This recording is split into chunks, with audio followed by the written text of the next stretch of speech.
अबो आज एकट्यांचं जेवण चाललंय. वाव, काय मस्त छान भाजी बनवली तुमच्या दाजींनी आज. बघा, अंडा कढी बनवली आज. अंडा कढी. इकडं कधी तर चिकनची भाजी थोडीशी, इकडं काकडी, कांदा. तर चालले बघा कामावून. आज उशीर झाला यायला घरी, तर आल्यावर पंगत बसली आहे जेवायला. जेवण करायला सर्वांनी या. आणि सगळ्यात महत्त्वाचा पॉईंट, आपल्या रोजचा जेवणाचा भेद असतो.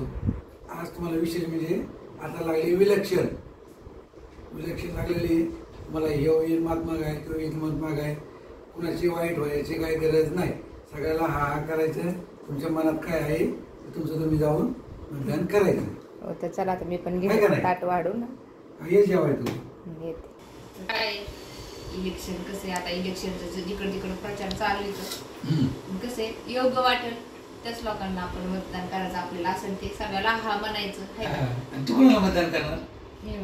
आपलं मत कशाला कोणाला सांगायचं? तुम्हाला तरी मी कशाला सांगू. हा ना, मग मी केलेली अंड्याची भाजी कशाला खायची? ती वेगळं आलं. अंड्याची भाजीचं काय घरातली गोष्ट आहे. मला नाही सांगणार तर मी अंड्याची भाजी केली आज, मग कशाला अंड्याची भाजी खाती? मला लागली भूक.